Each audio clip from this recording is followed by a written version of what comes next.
helped us set up. And I can't give enough thanks to Caroline for being such a great Brixton Library manager. So when you fill in your surveys of what needs to be done and who you're going to vote for, Lambeth is asking you to vote for road sweepers, children's care, libraries, parks, and a few other things. So, I don't know if you spoil your ballot, but tell them that libraries are very essential, because what happens in libraries is everything. Yeah. So that's a big call for the libraries. And the volunteers that come, we do the events, we do writing events, we do, I was going to say sports, but actually we don't do that. We do gardening, environmental, and there are some volunteers here tonight. We also do creative writing occasionally, and tonight's the night. There is a Saturday creative writing group, 10:30 to 11:30. 9:30. It's not 9:30. It is. Doesn't stop. Does it stop? So we have a couple of hours of creative writing, and also then come in and be outside. We do a book at breakfast online, and one of our librarians is here tonight. And thankfully, they run it through COVID and subsequently every other Thursday at 10:30. So it's a great thing to do, and we are very pleased that Susan's here tonight. If you want to ask her about it, she can tell you. She's told us about all the books you possibly want to know and more. Tonight we've got really pleased to have 3 authors local. Lara is also coming, who's a singer-poet, and she'll be performing at the end of this session. But we have the authors up after the break. So tonight, because it's Women's Writers' Day, I'm going to introduce Stephen Duncan. His mother was suggesting Women's Writers' Day. So Stephen.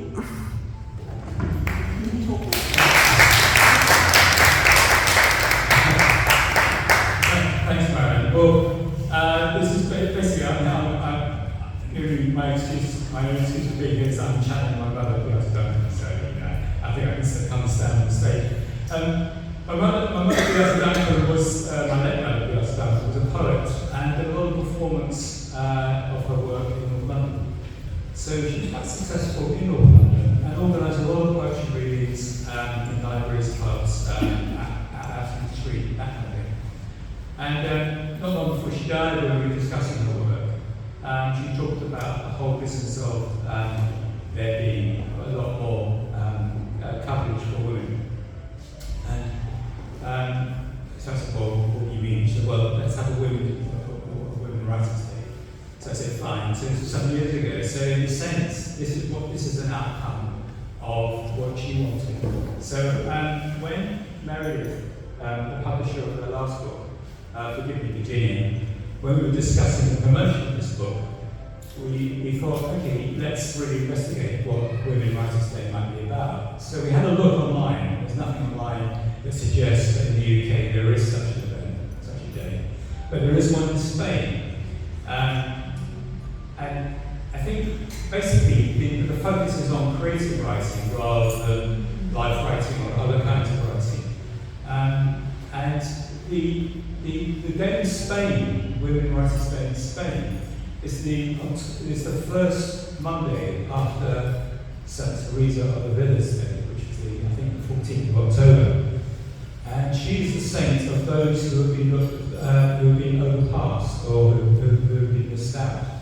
So we thought, actually, okay, let's sort of turn this around, make sure that we've got a day that facilitate the writing of women who have been overlooked.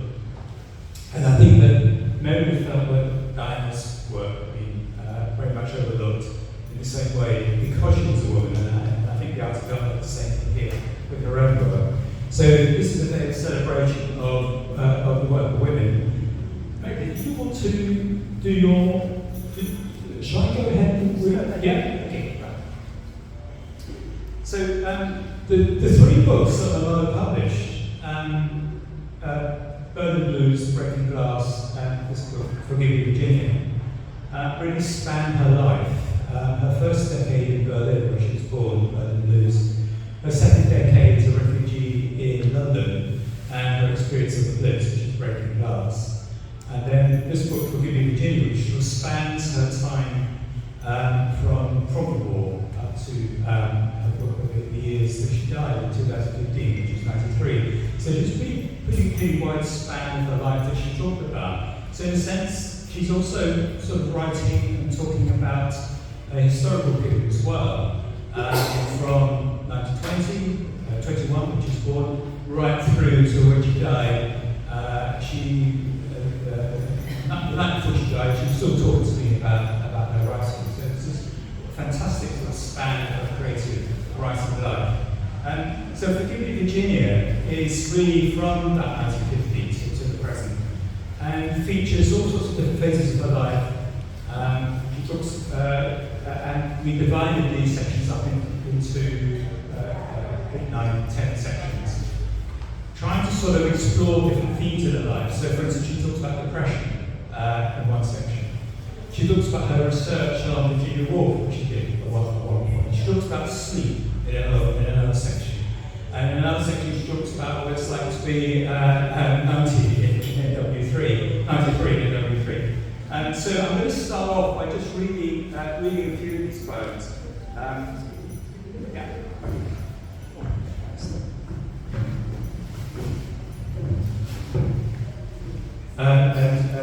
Well, I don't think I need to introduce any of these poems. They're so clear in their narrative. Out of sight. When you are left single with a small child, people are kind, polite, but keep their distance. Other families wonder how you would fit in, share the childcare and morning run to school. Be invited to dinner parties, the odd one on a table plan.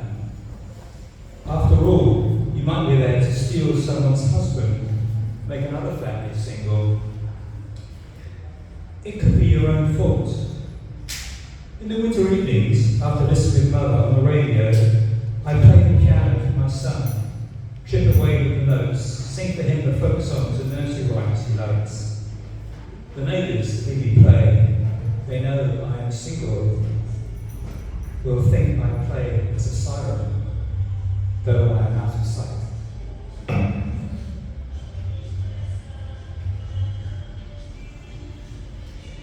This is a poem called Struwwelpeter.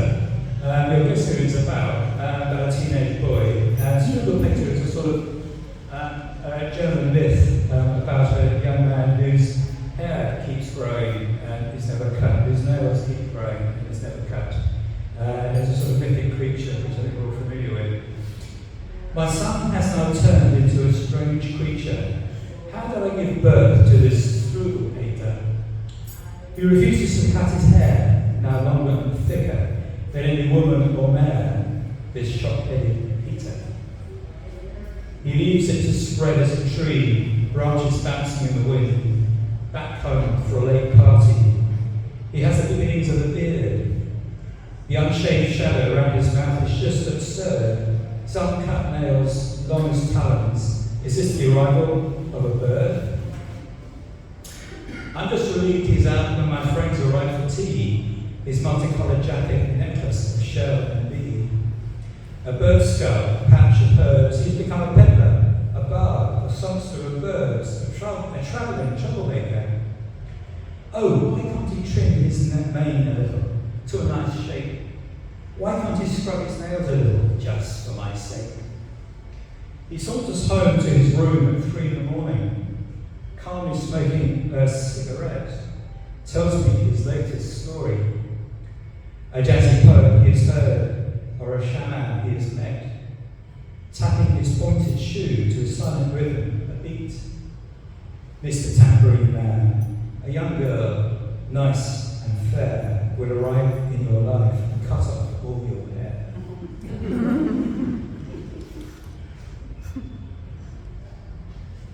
This is a poem she wrote, I suppose it's sort of during the sort of 70s, 80s period, called The Age of the Mini Skirt.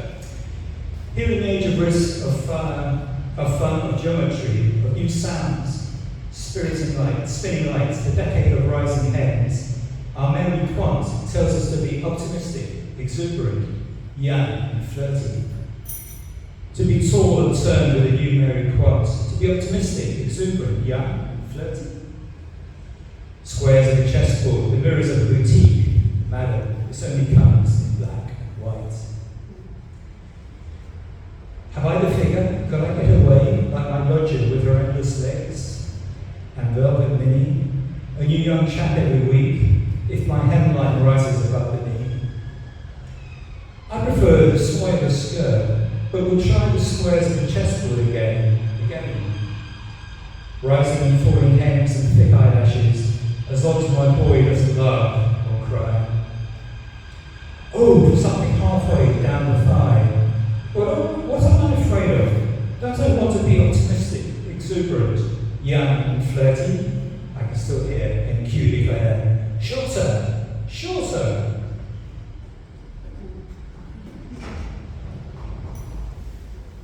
This is a section from the poems about sleep. Some of them are quite strange and surreal. This one is, I think, quite fun. For rest. Your long sofa will do. I will lie down after lunch, slip off a shoe or two. I will lie down, I rest, gather thoughts and dreams, the sun moving warm rays across my cheeks, my lips, while you busy yourselves beyond my closed lids. I will lie down and doze while you're all upright, your soft murmurs and woes. Later, I will be up refreshed. You will be slowing down for a night's sleep till I dress. I will be clear as a bell, talking till midnight. Oh, how I created hell.